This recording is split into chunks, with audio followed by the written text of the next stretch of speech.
new developments tonight in the murder of a local Army sergeant. Yeah, late this afternoon, his wife was arrested and charged in that murder. That makes 2 arrests today in a case that investigators have been working on for more than 2 years. Fox 10 News reporter Andrew Perez has been working his sources to get more details for you. He joins us live from outside the Mobile County Metro Jail. Andrew, what have you learned?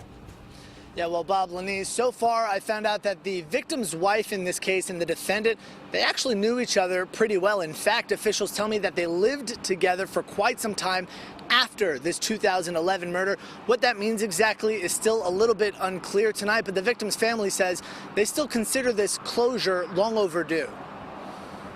Family is forever. Don't quit. Don't give up. It's reminders and tokens like these that have kept Romano Campbell's family going more than 2 years after his murder.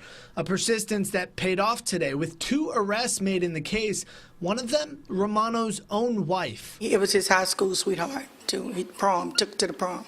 Seemed to be in love, you know, back then. Patricia Campbell says her son and 32-year-old Eugenia Campbell had been married about 10 years. The Gulf Coast Regional Fugitive Task Force tracked her down today in Mississippi just hours after arresting Alexander Williams for murder as well. I haven't seen her since the death of my son.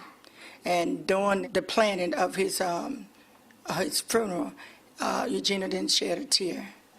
Eugenia was as if she was preparing it for maybe a friend or something, not a grieving wife. It just still sad, but at the same time, I'm just happy that finally we can have peace. Relatives say Romano was a family man, patriotic, his service motivating 5 cousins to also join the military. He was shot several times in his 8-mile home. All investigators have said so far is all parties knew each other, and more details are expected at the preliminary hearing. We do have significant information about the motive, but again, it's too early for me to comment on that motive.